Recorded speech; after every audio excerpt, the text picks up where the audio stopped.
चिकित्सा और स्वास्थ्य मंत्री राजेंद्र राठौड़ ने कहा है कि चिकित्सा सेवाओं को बेहतर बनाने के लिए कारगर कदम उठाए जाएंगे। उन्होंने कहा कि लोगों को बेहतर स्वास्थ्य सेवाएं उपलब्ध कराने के लिए सरकार कृत संकल्प है। सप्ताह भर के लंबे इंतजार के बाद मुख्यमंत्री वसुंधरा राजे ने अपने मंत्रिमंडल का शुक्रवार को विस्तार कर लिया। वसुंधरा राजे जी के मंत्रिमंडल के सबसे कद्दावर नेता राजेंद्र राठौड़ जी को चिकित्सा महकमे की जिम्मेदारी दी गई है। आइए बात करते हैं उनसे, क्या उनकी प्राथमिकताएं होगी आम आदमी से जुड़े इस महकमे के संदर्भ में। सर, आपकी क्या प्राथमिकताएं होगी? राजस्थान के स्वास्थ्य मापदंडों को जब हम देखते हैं तो राजस्थान देश के बीमारू राज्यों की श्रेणी में खड़ा है। व्यापक सुधार की गुंजाइश है। पिछली सरकार ने घोषणाएं तो कही की, जन कल्याण का दावा भी किया, मुफ्त दवाई देने की बात कही, मुफ्त इलाज की बात कही, मुफ्त जांच की बात कही, पर धरातल पर ये सारी योजनाएं फ्लॉप हो गई। अब इनका दुरुस्तीकरण करने का काम भी करना है।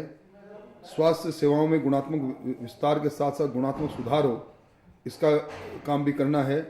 और हमारी शिशु मृत्यु दर, मातृ मृत्यु दर और हमारे जन्म दर, इन सभी में जो हमारे लक्ष्य रखे थे यूएनओ ने मिलेनियम गोल में के माध्यम से, दुर्भाग्य रहा कि राजस्थान एक को भी पूरा नहीं कर पाया। उन सब में किस प्रकार हम आगे बढ़ पाएं, जनसंख्या के स्थिरीकरण से लेकर हम जननी सुरक्षा योजना को किस प्रकार सुरक्षा चक्र में बदल पाएं, स्वास्थ्य सेवाओं में निजी क्षेत्र में भी विस्तार किस प्रकार कर पाएं, ये सारी चुनौतियां हैं सामने। और इन चुनौतियों के बारे में विशेषज्ञों की राय लेकर हम व्यापक योजनाएं बनाएंगे और राज्य की चिकित्सा स्वास्थ्य सेवाओं को सुदृढ़ करने का कोशिश करेंगे। अब आपने जिम्मेदारी संभाली तो इस पर क्या आपका विचार होगा? आबादी का विस्तार और आबादी के दबाव के सामने स्वास्थ्य सेवाएं लड़खड़ा रही है। निजी क्षेत्र के अंदर भी जो स्वास्थ्य सेवाएं हैं वो गरीब की पहुंच से बाहर है। हमारा प्रयास होगा कि हम इनका विकेंद्रीकरण करके नीचे के स्तर पर गांव से लेकर जयपुर राजधानी तक स्वास्थ्य सेवाओं को सुदृढ़ीकरण कैसे हो, एसएमएस चिकित्सालय रेफरल चिकित्सालय के रूप में कैसे काम करे, इसके लिए योजना भी बनाएंगे और उसको क्रियान्वयन भी करेंगे। सर, अक्सर हड़ताल और इस तरह की शिकायतें आती रहती है जिससे आम आदमी को बहुत परेशानी होती है। अब आपने जिम्मेदारी ली है तो क्या इस पर आपका कोई एक्शन होगा? मैं खुद छात्र जीवन से सक्रिय राजनीति में आया हूँ। मैं विभिन्न संगठनों से जीवन संपर्क रखूंगा, उनकी समस्याओं के निराकरण के लिए उनके साथ बैठकर चर्चा करूंगा और कोशिश करूंगा कि ऐसा मुकाम आए ही नहीं जब किसी भी वर्ग को हड़ताल पर जाना पड़े, और आपस में समझाइश करके हम सब लोग एक परिवार के रूप में आगे बढ़ेंगे।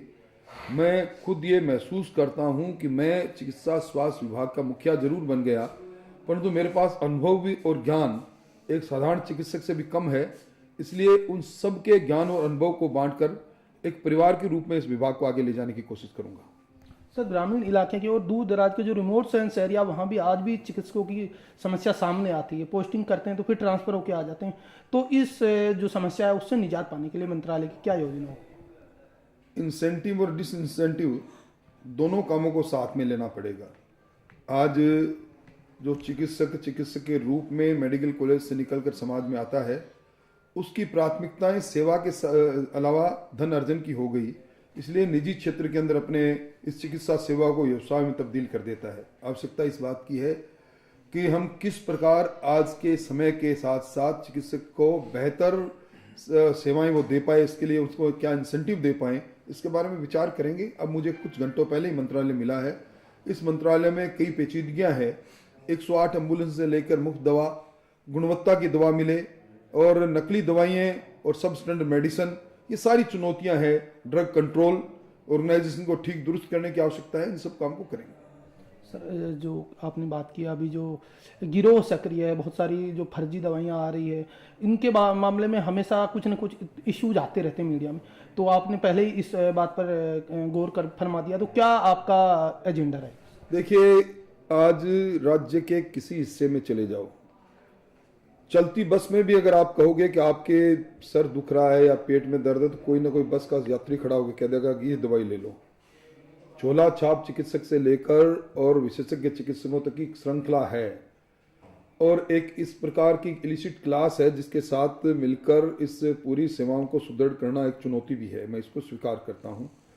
और जिस प्रकार के पिछले वर्षों में गिरोह बने हैं, विशेष तौर पर लोगों के जीवन के साथ खिलवाड़ करने के लिए नकली दवाइयाँ तक बना ले, इससे बड़ी शर्मनाक बात क्या हो सकी इन पर सख्ती से कार्रवाई करेंगे, इनको रोकेंगे भी। और निजी क्षेत्र के अंदर जो चिकित्सालय हैं, जो मेडिकल कॉलेज आए हैं, जिन्होंने अपनी शर्तों के अनुसार गरीब को की चिकित्सा मुफ्त करने के लिए कोई प्रतिशत निर्धारित कर रखा है, वो काम कर रहे हैं कि नहीं कर रहे हैं, इसके बारे में भी सारी चीज़ों का निर्धारण करके इसमें काम करेंगे। आम आदमी से आपका हमेशा सरोकार रहा है, कॉमन मैन से जुड़े इश्यूज को आप हमेशा उठाते रहे हैं। मेडिकल की पढ़ाई के लिए जो गरीब और मध्यम वर्ग के जो व्यक्ति हैं वो पढ़ाने में उनको आर्थिक तंगी का सामना करना पड़ता है। अब आपने जिम्मेदारी ली है तो क्या फीस में कम करना या ऐसी कोई छात्रवृत्ति योजना, किस तरह के इश्यूज आप लेना चाहते हैं? देखिए, निजी जो मेडिकल कॉलेज है उन्होंने पूरे चिकित्सा शिक्षा का व्यवसायीकरण कर दिया। कैपिटेशन फीस के नाम पर लाखों नहीं करोड़ों रुपए ले रहे हैं। मैं इन सारी चीज़ों को दुरुस्त करूंगा और जहां आवश्यकता पड़ी वहां सख्त कार्रवाई भी करूंगा। अभी सर मंत्रिमंडल की पहली बैठक में ही कुछ जो भी पिछली सरकार के जो निर्णय लिए गए थे उनकी समीक्षा की बात कही गई है। 60 दिन का टारगेट दिया गया है, तो आपकी तरफ से क्या महत्वपूर्ण पहल होगी? लोकसभा चुनाव नजदीक है। मंत्रिमंडल की पहली बैठक में हमने जहाँ एक और जो हमारा संकल्प पत्र है, जिसको हम घोषणा पत्र भी कह सकते हैं, उसको शासकीय दर्जा दिया है, उसको सरकारी डॉक्यूमेंट में बदला है और हमने योजना बनाई है कि हमने लोगों से जो वादा किया था उन वादों के अनुसार हम उन घोषणाओं को क्रियान्वित करें। और दूसरी ओर आपातहाबी के वातावरण में सरकार ने भागते हुए जो निर्णय करें उनके गुण अवगुण के आधार पर उनकी समीक्षा करें।